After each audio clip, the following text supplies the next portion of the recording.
Que a graça e a paz de Cristo seja com toda a igreja. Amém. Louvamos ao Senhor por mais essa rica oportunidade, esse privilégio de estarmos diante do Senhor e com a sua palavra bendita, aberta, para que possamos ouvi-lo, ouvir o Senhor.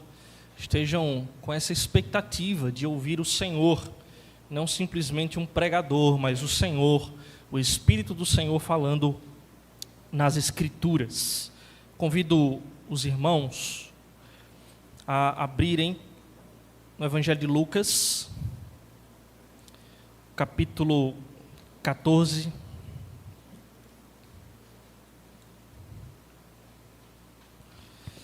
Evangelho do nosso Senhor Jesus Cristo, segundo escreveu o evangelista Lucas.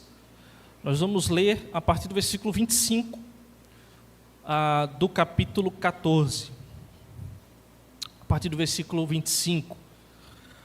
A palavra do Senhor diz assim: Grandes multidões o acompanhavam, e ele, voltando-se, lhes disse: Se alguém vem a mim e não aborrece a seu pai e mãe e mulher e filhos e irmãos e irmãs, e ainda a sua própria vida, não pode ser meu discípulo. E qualquer que não tomar a sua cruz e vier após mim, não pode ser meu discípulo. Pois qual de vós, pretendendo construir uma torre, não se assenta primeiro para calcular a despesa e verificar se tem os meios para a concluir? Para não suceder que, tendo lançado os alicerces e não a podendo acabar, todos os que a virem zombem dele, dizendo: Este homem começou a construir e não pôde acabar. Ou qual é o rei que, indo para combater outro rei, não se assenta primeiro para calcular se com 10.000 homens poderá enfrentar o que vem contra ele com 20.000? Caso contrário, estando o outro ainda longe, envia-lhe uma embaixada pedindo condições de paz. Assim, pois, todo aquele que dentre vós não renuncia a tudo quanto tem, não pode ser meu discípulo. Os irmãos mantenham a Bíblia aberta, nós vamos, durante a exposição, estar lendo. Irmãos, queria, com base nesse texto, compartilhar nossa exposição dessa noite sobre o tema: as demandas e o custo do discipulado. Nós já ouvimos outras vezes aqui que a palavra discípulo, ela é a principal palavra para designar os seguidores de Jesus no Novo Testamento. Então, antes de pensarmos em nós, enquanto cristãos, enquanto crentes, ou qualquer outra nomenclatura que possamos usar, a palavra que mais descreve os seguidores de Jesus no Novo Testamento é discípulo. Está aí a importância de nós nos atentarmos para o significado dessa expressão e aprendermos sobre um discipulado que é bíblico e que é genuíno. Em dois movimentos: o sermos discípulos e o fazermos discípulos. Porque a Bíblia, além de nos descrever como os discípulos do Senhor, todo aquele que é seguidor de Jesus, ou seja, discípulo, também é chamado a fazer outros discípulos. Texto que nós conhecemos do Evangelho de Mateus, capítulo 28, o texto conhecido como a Grande Comissão. Com base nesse texto, fazer discípulos consiste em fazer com que outras pessoas conheçam e guardem os ensinamentos de Jesus. Então, nós conhecemos a Jesus, nós nos tornamos seguidores de Jesus e nós nos tornamos também discipuladores. Recebemos do Senhor uma missão de fazer com que outras pessoas, além de nós mesmos, conheçam ao Senhor e guardem os ensinamentos de Cristo. O pastor Jonas Madureira, no seu livro O Custo do Discipulado, e vale abrir um parêntese aqui, que a nossa exposição ela está intimamente baseada no primeiro capítulo do livro do pastor Jonas Madureira, O Custo do Discipulado. Também traremos textos aqui de um clássico da literatura cristã, Imitadores de Cristo, Imitação de Cristo, de Tomás de Kempis. O pastor Jonas, no seu livro, diz assim: em geral, no contexto cristão, a palavra discipulado tem dois sentidos. Aquilo que nós dissemos aqui. Um refere-se ao ato de seguir a Jesus, ou seja, de imitar a Cristo, e o outro ao ato de ajudar alguém a seguir a Jesus, ou seja, ajudar outros na missão, na responsabilidade de imitar a Cristo. Ele fala, irmãos, sobre sermos cativados por um modelo que é Cristo, e por meio de Cristo sermos cativantes aos outros. Então nós somos cativados por Jesus, pela sua pessoa bendita, imitamos a Cristo e também nos tornamos cativantes, cativamos outros a seguir a Jesus. E ele transmite essa ideia da seguinte maneira: se a sua escolha for pelo discipulado, se a nossa escolha for pelo discipulado, é porque é algo mais encantador que o espelho cativou a sua alma, ou a nossa alma.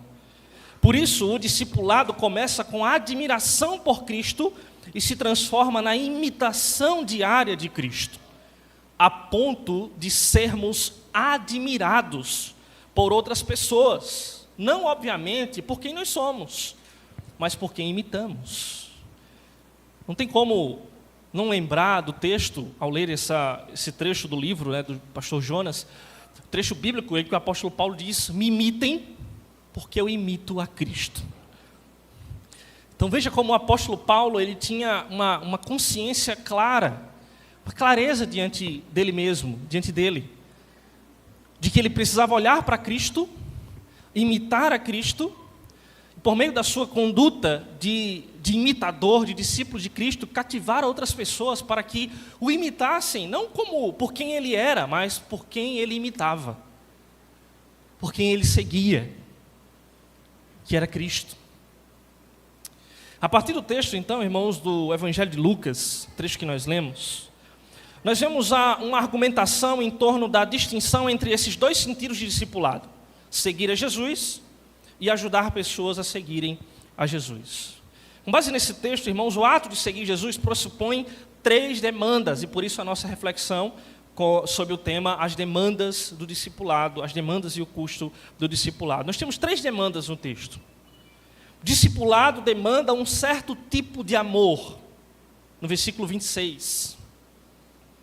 O discipulado demanda, em segundo lugar, um certo tipo de sofrimento, no versículo 27. E em terceiro lugar, discipulado demanda um certo tipo de desapego, no versículo 33. Esses 3 versículos, eles têm uma expressão muito forte. Se você atentar aí para o final do versículo 26, do versículo 27, do versículo 33, Jesus repete uma expressão: não pode ser meu discípulo. Versículo 27, ele termina também dizendo: não pode ser meu discípulo. No versículo 33, não pode ser meu discípulo.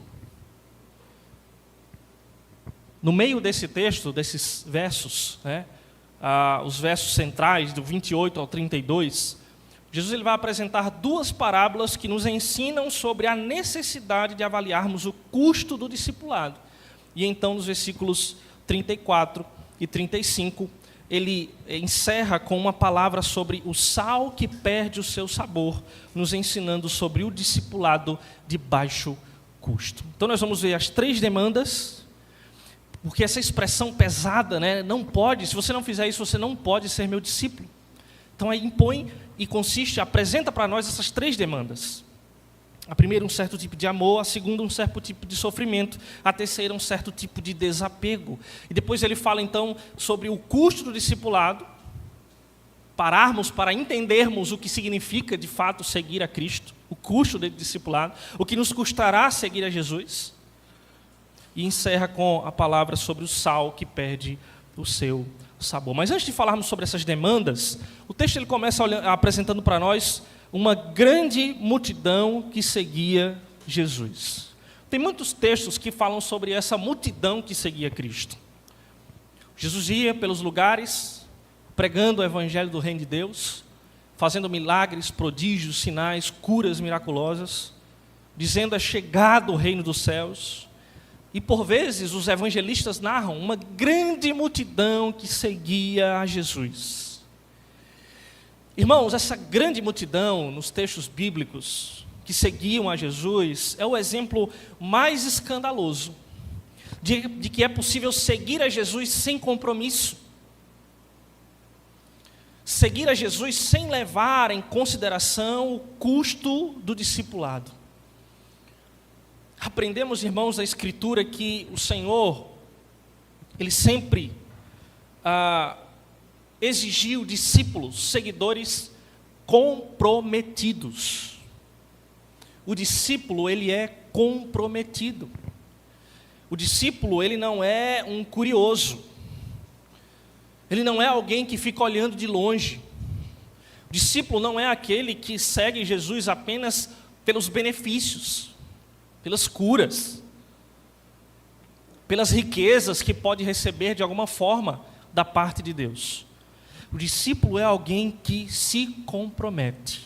Então nós vemos no texto bíblico que, embora multidões seguissem a Jesus, só alguns se comprometiam com um discipulado genuíno. Em João, capítulo 6, nós vemos essa mesma situação. O texto diz, seguia uma numerosa multidão, João 6, versículo 1 e 2. Seguia-o numerosa multidão porque tinha visto os sinais que ele fazia na cura dos enfermos. João 6,2. Respondeu-lhe Jesus em verdade... versículo 2, nós acabamos de ler, agora versículo 26. Quando ele olha para aquela multidão, ele diz... Respondeu-lhes Jesus, o texto diz, em verdade vos digo, vós me procurais, não porque vistes sinais, mas porque comeste dos pães e vos fartastes. Essa passagem ela é conhecida, né? Aquela passagem em que Jesus multiplica os pães e os peixes, em João capítulo 6. E o capítulo 6 começa com essa expressão. Uma numerosa multidão seguia a Jesus, porque tinha visto os sinais que ele fazia na cura dos enfermos.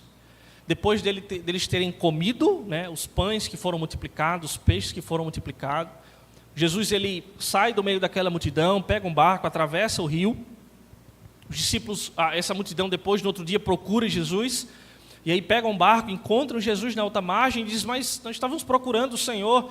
E aí Jesus diz essa expressão, né, vocês estão me procurando, não porque viste sinais, mas porque comeste dos pães e vos fartastes. Então vocês estão atrás de mim por causa do pão. E não porque vocês entenderam quem eu sou. Essa passagem ela é uma passagem muito profunda, né? O capítulo 6 é um capítulo muito longo. E é aquele que encerra quando, depois de Jesus falar um discurso sobre comer da sua carne, beber do seu sangue, a boa parte daquela multidão abandona Jesus. E o texto diz, porque era muito pesada a palavra de Jesus. E aí Jesus ainda vira para os 12 e diz assim, e vocês também não querem ir? Porque Jesus não se comprometia, não tinha o interesse de multidões, ele não se vislumbrava com multidões. Ele buscava pessoas comprometidas. E por isso ele indaga, ele questiona os apóstolos dizendo, vocês também não querem ir? E aí é ali que Pedro diz as palavras, para quem iremos, ou para quem irei, se só tu tens palavras de vida eterna. Então é assim que os verdadeiros discípulos se comportam, se comprometem.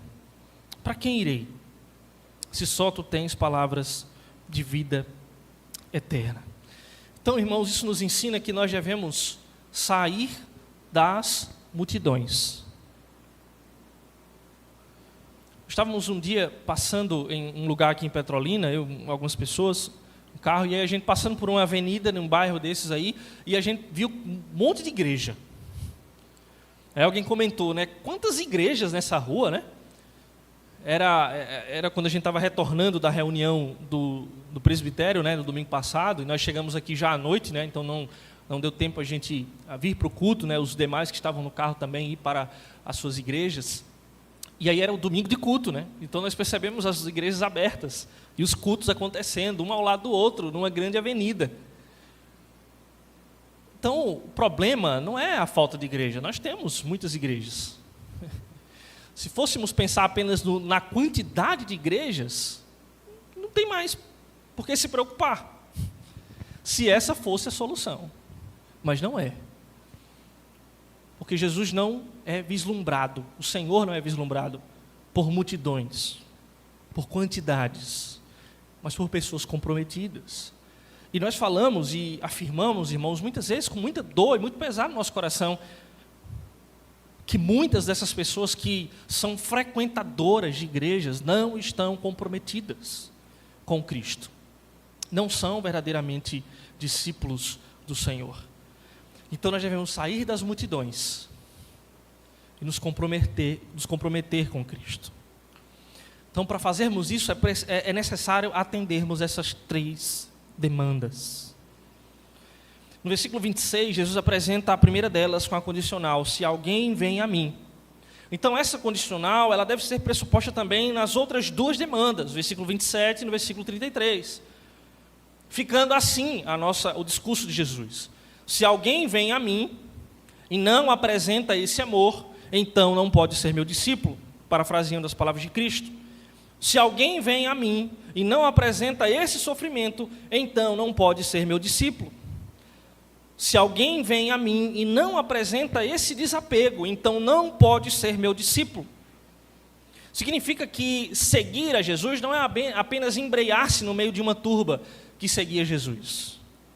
A verdadeira igreja não é uma multidão de pessoas que simplesmente seguem Jesus, mas é uma reunião de todos aqueles que seguem Jesus nos termos de Jesus, não nos nossos termos. A igreja, então, é a assembleia daqueles que se recusam a seguir a Jesus do seu próprio jeito, como curiosos. Quantas pessoas, irmãos, estão como curiosos apenas? Estão distantes daquilo que Deus tem feito na vida do seu povo, na vida da igreja. Não estão comprometidas. Então eles querem estar lá para ver as novidades. Quem foi, quem deixou de ir para a igreja, com que roupa o irmão ou a irmã foi. Ou a gafe do irmão que estava aqui na frente, errou a canção, errou a nota. Ou que falou algo que não devia, e ele está curioso: olha, se eu não for no domingo eu vou perder, no final do culto, o café, e pasmem, as fofocas. Então é bonito estar em meio à multidão que, de alguma forma, vê Jesus lá longe, segue Jesus de longe, mas a igreja deve ser um lugar de discípulos. Não aqueles que retêm apenas o que lhe agrada e descarta o resto. Mas a igreja é a reunião daqueles que seguem a Jesus como Jesus quer ser seguido. Então, atentemos para essas 3 demandas. Ser discípulo demanda um certo tipo de amor. Jesus diz: se alguém vem a mim e não aborrece ao seu pai, a sua mãe, a sua mulher, e os seus filhos, irmãos e irmãs, e ainda a sua própria vida, não pode ser meu discípulo. A expressão aqui, irmãos, aborrece, ela é uma expressão complexa, profunda. Porque essa expressão que aparece aqui, essa palavra que aparece aqui no original, no grego, ela é traduzida nas Escrituras do Novo Testamento muitas vezes por odiar.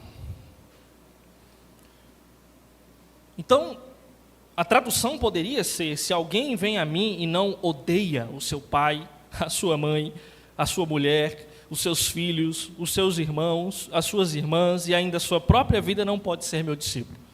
E aí nós temos uma dificuldade aqui. Porque o Senhor Jesus, em vários trechos das Escrituras, o nosso Deus a quem servimos, diz que nós devemos amar o próximo. Diz ao marido que ele deve amar a sua esposa como Cristo amou a igreja. A palavra de Deus nos ensina isso. Ensina aos pastores que eles devem primeiramente cuidar da sua casa, senão eles não estarão aptos para cuidar e guiar e governar a igreja de Deus. Então, como nós harmonizamos isso? Veja, irmãos, a ideia aqui é que a palavra aborrecer, que pode ser traduzida como odiar, dá a ideia de que o amor por Deus, comparado aos outros amores que temos, é como um ódio. Porque ele não se compara. Sim, nós devemos amar os nossos. Nós devemos amar o próximo. Não faz sentido, né, pensar que Jesus está dizendo que nós devemos odiar os nossos. Porque há outros textos tantos dizendo que nós devemos amar.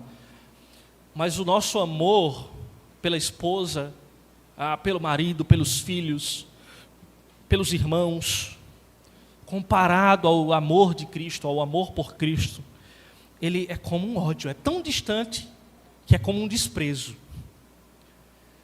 Nos ensina também que se algum desses amores se colocar diante de mim e do meu amor por Deus, eu devo desprezá-los. Então, ponto é que o discipulado ele exige que amemos a Jesus como Deus e não apenas como uma pessoa qualquer. E aí, Tomás, eu disse que ia citar algumas passagens, né, do livro clássico da cristandade, A Imitação de Cristo, de Tomás de Kempis. E no livro 2, capítulo 7, ele diz assim: feliz aquele que entende o que é amar a Jesus e desprezar-se por amor de Jesus.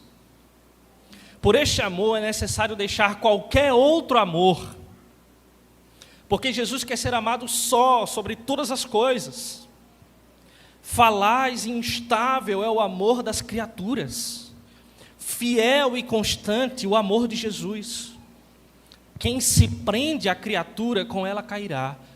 Então veja, se você ama a sua mulher ou o seu marido mais que a Cristo, você cairá com ele. Se você ama e idolatra os seus filhos mais que a Cristo, você cairá com eles. Se você ama o seu trabalho ou qualquer outra coisa, mais do que a Cristo, você cairá. Quem com Jesus se abraça, diz ele, ficará firme para sempre. Então ele diz, ama-o e conserva-o por amigo. A ele que não te faltará quando todos te desampararem, nem permitirá que pereças eternamente. Queiras ou não, de todas as coisas terás que separar-te um dia.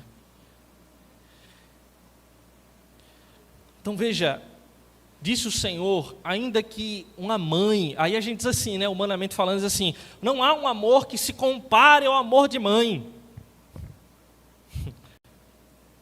É um amor profundo, indescritível. E aí nós temos mães que jogam os seus bebês recém-nascidos na lata de lixo, que esquartejam os seus filhos ainda no ventre. Filhos abandonados, há pais desprezados, há filhos que matam pais por dinheiro. Então não, o amor de mãe não é esse que é o incomparável, é o amor de Deus que é incomparável. E Deus diz, ainda que uma mãe abandone o seu filho, eu não o abandono, eu não o abandonarei. Então nós precisamos nos livrar aqui dos amores rivais. Nós dissemos aqui que há vários tipos de amores, né?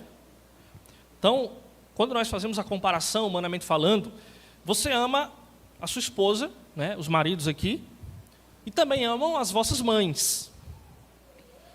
Eu pergunto, você ama mais a sua esposa ou a sua mãe? É difícil essa pergunta, né? E não, mulheres, não façam essa pergunta para os seus maridos aí, viu? Por que é difícil responder isso? Porque são amores diferentes. São tipos de amores diferentes, são amores diferentes. Não podemos amar coisas. Podemos? Podemos. Podemos amar o nosso trabalho, dizer, eu amo meu trabalho. Eu amo trabalhar no colégio Eneide Coelho. Estou com uma colega de trabalho aqui. Eu amo trabalhar no lugar em que eu trabalho. Nós podemos amar um time de futebol? Podemos. Mas esses amores, são diferentes e têm níveis. Nós devemos amar coisas como pessoas. Devemos amar pessoas como pessoas e amar coisas como coisas. E nós devemos amar a Cristo como Deus. Por isso que todos os amores, comparado ao amor que o discipulado demanda de nós é um amor que deve ser incomparável. Pensando nesses amores rivais, né? O pastor Jonas ele coloca um testemunho, né, do irmão Mehdi, um ex-muçulmano que se converteu ao cristianismo. E aí ele conta um pouco dessa conversão no seu livro, Agora Vejo, a história de um ex-muçulmano que se rendeu ao Senhor Jesus. Escute o que ele diz. Eu tive de pagar um alto preço por causa da minha conversão. Para algumas pessoas, eu era um sujo que negou a religião verdadeira e a vendeu. Para outras, eu havia ficado louco ou sofrido lavagem cerebral. Tudo isso refletia no modo como viam meus pais e meus irmãos, como me viam, né? Era uma grande vergonha para eles. Hoje eu vivo refugiado em um outro país por causa do Evangelho. Não vejo minha família há muitos anos. Perdi 2 irmãs e não consegui voltar ao meu país. Tive o passaporte cancelado em Marrocos por ter me convertido. Não posso mais voltar por causa da minha fé. Perdi amigos, emprego, casa, bens materiais. Mas ganhei muito mais. Ganhei Jesus Cristo como Salvador da minha vida. Então não comparou o amor à sua pátria, o amor à sua família maior do que o amor por Cristo. Para seguir a Jesus. Irmãos, diante dessa primeira demanda, pergunte a si mesmo: o que ou quem ocupa o primeiro lugar na sua vida? O primeiro amor, o amor mais intenso, o amor mais profundo, o maior amor. Você está disposto a deixar qualquer coisa que possa competir com o seu amor por Jesus? Então não significa abandonar a sua família, mas como o irmão Mehdi está disposto a abandonar a sua família, se assim for necessário, para seguir a Jesus. Se esse amor rivalizar com o amor por Deus. Muitas vezes, irmãos, nós amamos nossos próprios sonhos, nós amamos os desejos mais do que a Cristo, os nossos desejos. O discipulado genuíno começa quando nós fazemos de Jesus o nosso maior tesouro. Então, o discipulado genuíno demanda um certo tipo de amor. Em segundo lugar, ser discípulo de Jesus demanda um certo tipo de sofrimento. Diz o versículo 27, qualquer que não tomar a sua cruz e vier após mim, não pode ser meu discípulo. Então, irmãos, o que é carregar a cruz?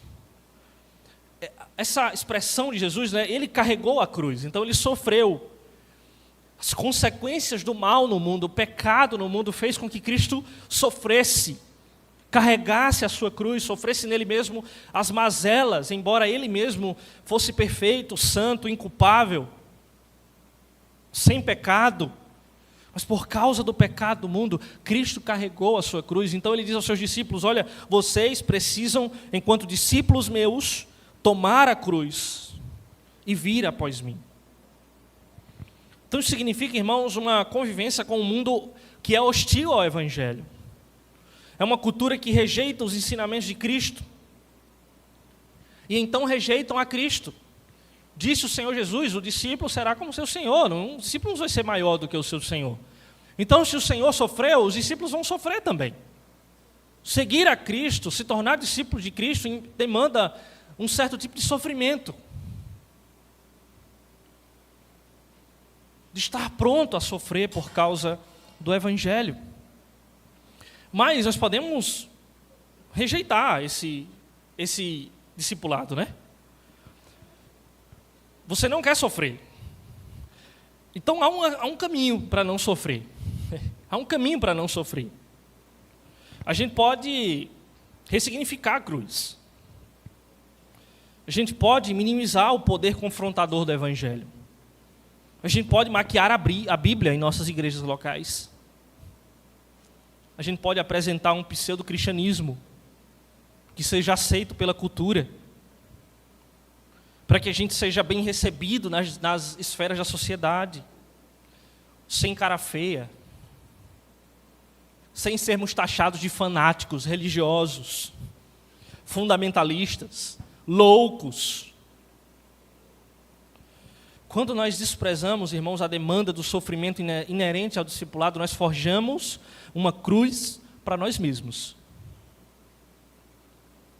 Então, ao longo da história, muitos fizeram isso. E até hoje, em nossos dias, infelizmente, há muitas igrejas que maqueiam o evangelho, que pregam um pseudo-evangelho, um pseudo-cristianismo. E aí não há sofrimento, é só amor, paz e alegria.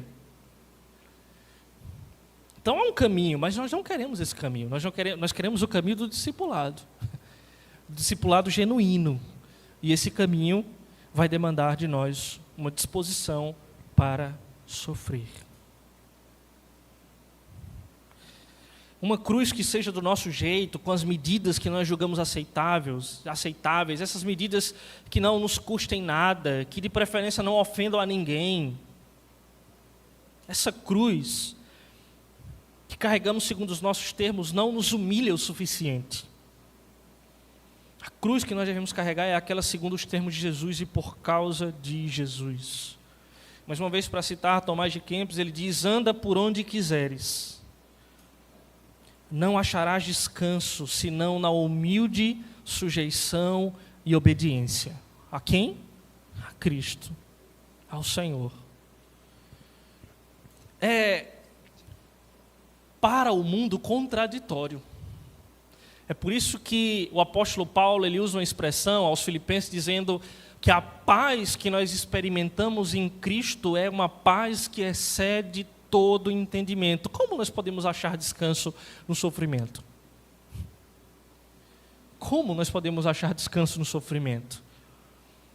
Porque, como disse o apóstolo Paulo, peso de glória não se compara. O sofrimento, as tribulações que nós passamos são leves, são momentâneas, comparada a seguir a Jesus, ao peso de glória.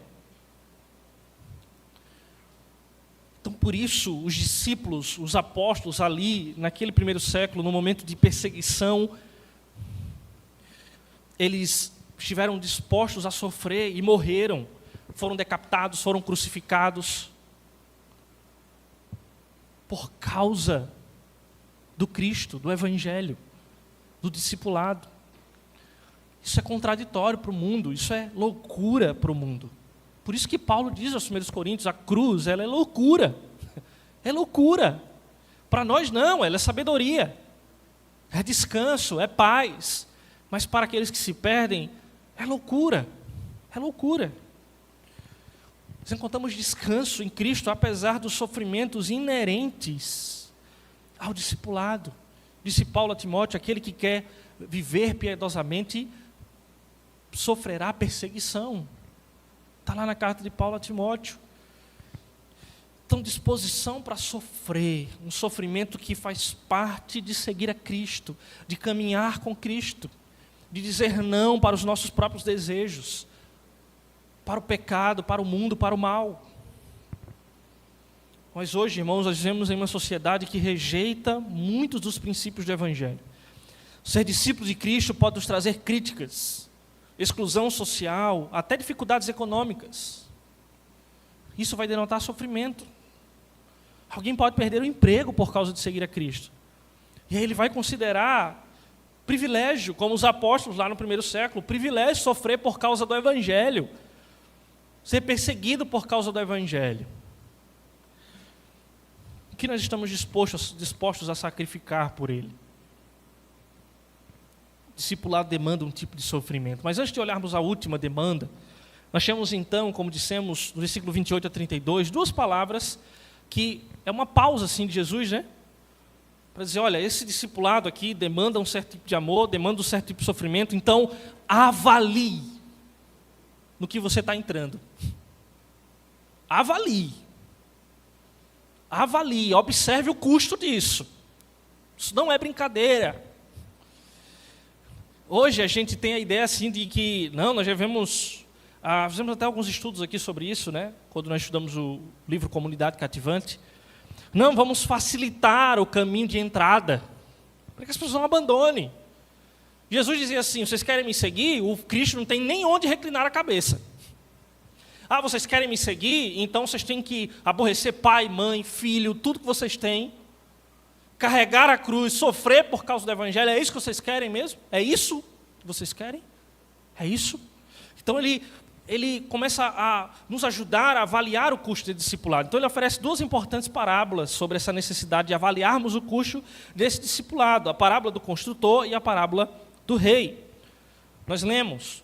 Ele diz, olha, o construtor, quando ele vai construir uma obra, ele precisa avaliar se ele tem recursos para concluir essa obra. Senão ela vai ficar pela metade. E aí o texto de Jesus diz assim, as pessoas vão rir dele.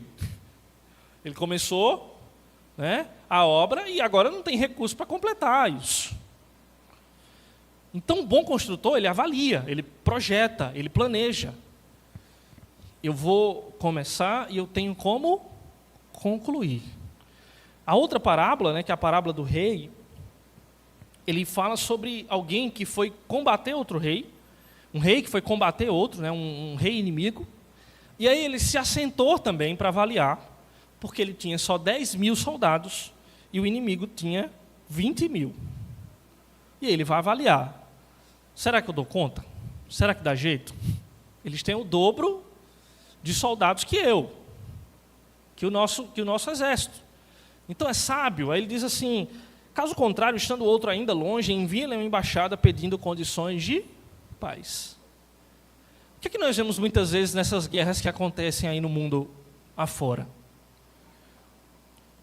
O orgulho do governante, né, é tão grande que ele prefere sacrificar um monte de gente por causa de um pedaço de terra. Ele olha para outro soldado, outro exército enorme, poderosíssimo. O que é que eles querem? Um pedacinho de terra. Claro que eu estou fazendo uma avaliação muito simplista que as relações internacionais elas têm outras questões muito complexas, né? Isso não se aplica a todo caso, obviamente. Mas em alguns casos, será sábio dizer assim, é preferível perder esse pedaço de terra do que matar muita gente. Ou ser simplesmente aniquilado, todo o exército, todo o povo, toda a nação. Então fica aí com esse pedaço de terra e a gente fazer um acordo de paz. Às vezes é sábio fazer isso. Então, com essas palavras, irmãos, o que Jesus está dizendo é que a decisão sábia de segui-lo envolve reflexão, não apenas entusiasmo.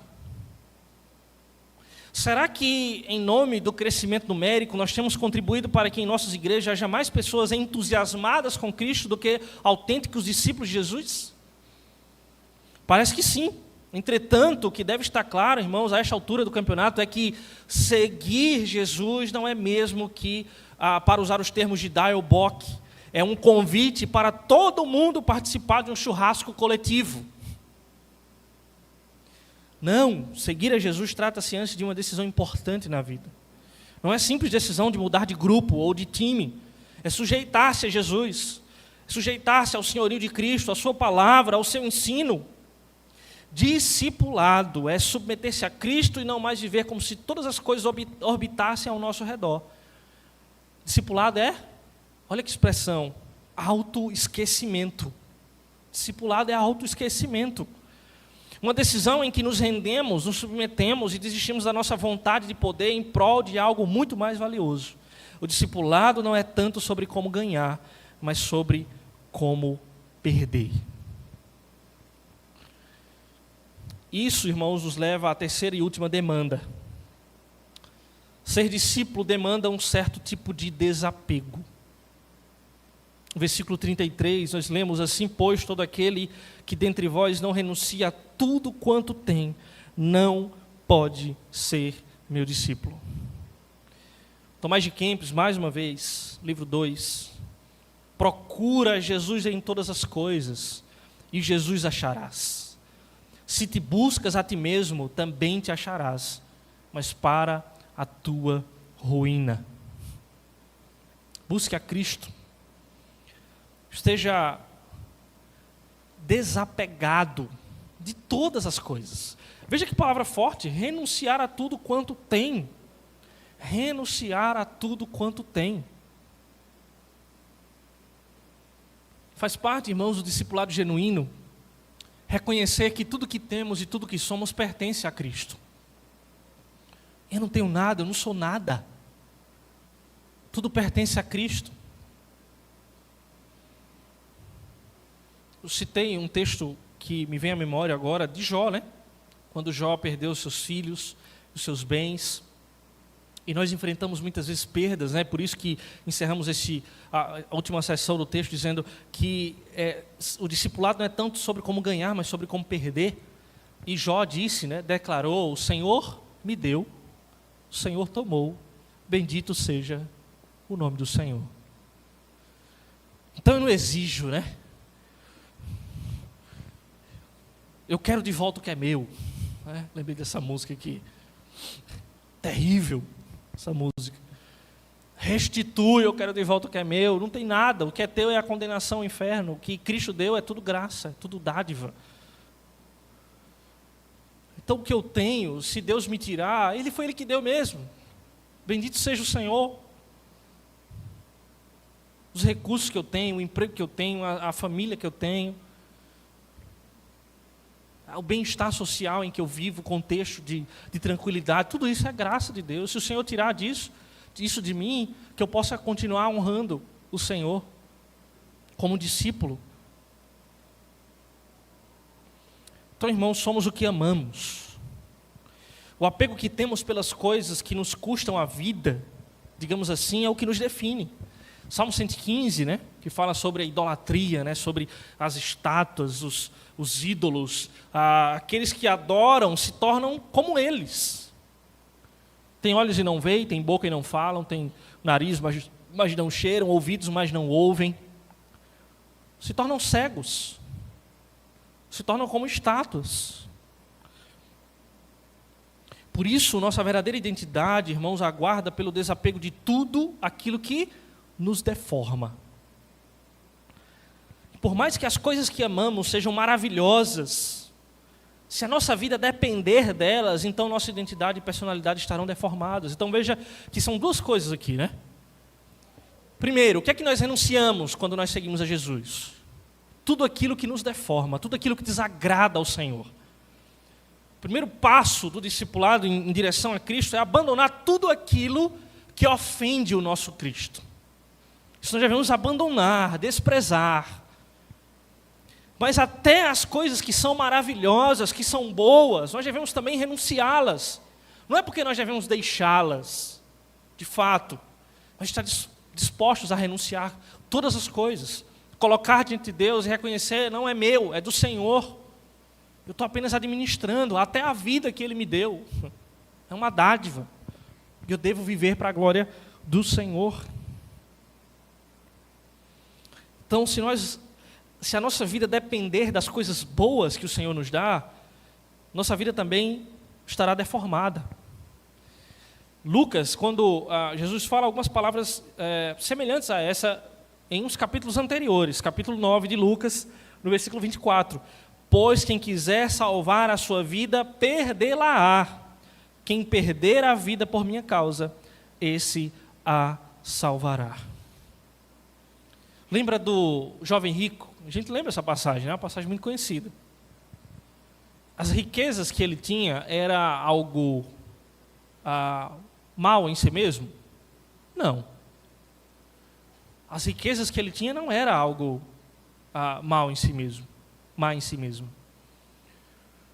Mas Jesus, sabendo que ele amava mais as suas riquezas do que a Cristo, ele diz, então, se você é um exímio observador da lei, agora falta uma coisa, pega tudo que você tem, vende, entrega aí aos pobres e segue-me. O que foi que ele fez? Qual foi a atitude dele? Ele ficou triste, né?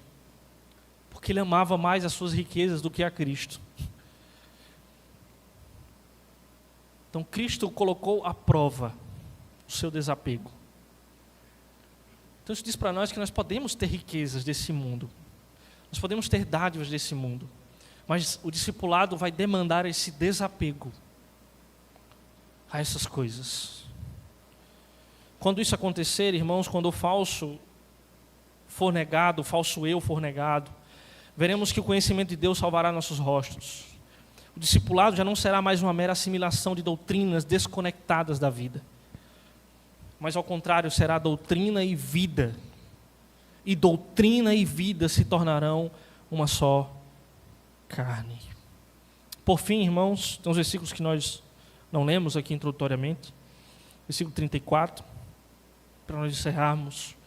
Ele diz assim: o sal é certamente bom, caso porém se torne insípido, como restaurar-lhe o sabor? Nem presta para a terra, nem mesmo para o monturo.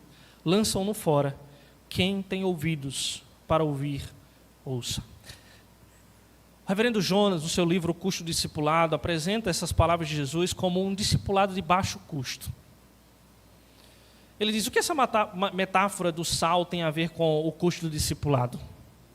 Imaginemos que aquele que não avalia o custo do discipulado e começa a seguir Jesus, mas permanece no anonimato, ou seja, quer ser discípulo, mas sem compromisso público com Jesus e o seu ensino, na verdade não é um autêntico discípulo de Jesus. Quando o sal perde a sua essência, por mais que ainda mantenha a aparência de sal, não cumpre mais com a sua finalidade. Torna-se, por isso, inútil. Então, irmãos, discípulos que deixaram de seguir Jesus podem parecer discípulos, mas como não seguem mais Jesus, não conseguem mais realizar o discipulado. Eu vou dizer essa frase de novo. Discípulos que deixaram de seguir Jesus podem parecer discípulos, ou seja, a multidão, mas como não seguem mais Jesus, não conseguem mais realizar o discipulado, ou seja, ser sal e luz para esse mundo. O Senhor Jesus disse: vocês são sal, vocês são luz.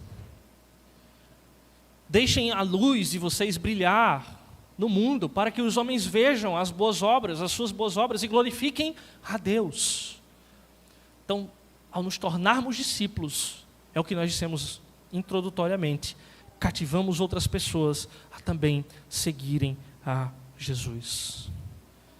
Eu concluo, irmãos, dizendo o seguinte: só o discipulado é capaz de garantir a formação de autênticos pequenos cristos, como está lá em Atos 11, 26, na ocasião em que os cristãos, os discípulos foram chamados pela primeira vez de cristãos. Todavia, irmãos, o começo dessa mudança não vem com métodos de discipulado eficaz. O começo dessa transformação vem com a imitação de Cristo. A base de sustentação dessa mudança é a imitação de Jesus. No discipulado não vale, faça o que eu digo, mas não faça o que eu faço. Pois só é possível discipular falando e agindo como discípulo, como um imitador de Cristo. Essa é a essência e a condição do discipulado. Para ajudarmos alguém, irmãos, a seguir a Jesus, é necessário antes avaliar e pagar o preço de imitar a Jesus, não de sermos salvos. O preço para a nossa salvação foi pago na cruz do Calvário, mas o custo de imitar a Cristo, morrer para nós mesmos e parecermos com Jesus, com o Senhor, tem um preço, tem um custo. Oremos, irmãos, para que o Senhor nos dê forças para seguir a Jesus com amor profundo, com disposição para o sofrimento, com desapego ao mundo, a fim de sermos sal da terra e luz do mundo. Vamos orar.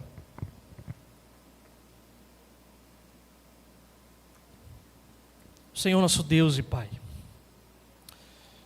te damos louvor, honra, glória ao Teu nome. Te bendizemos, ó Pai, pela Tua palavra lida, pregada aqui, refletida nessa noite. Que o Senhor Deus, pela graça do Teu Santo Espírito, aplique em nós as verdades da Escritura, para que possamos, ó Deus, apresentar frutos diante do Senhor, frutos de um genuíno discipulado, de vidas que seguem genuinamente ao Senhor, e que se tornam, ó Deus, também espelho, para que outros possam conhecer a Ti, seguir a Ti. Tem misericórdia de nós, ó Deus, porque inúmeras vezes pecamos contra o Senhor e negligenciamos o discipulado.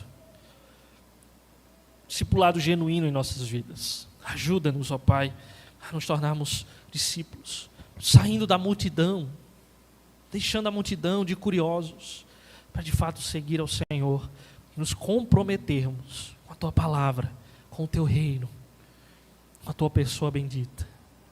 Em Teu nome, ó Pai, nós oramos. Amém. Amém.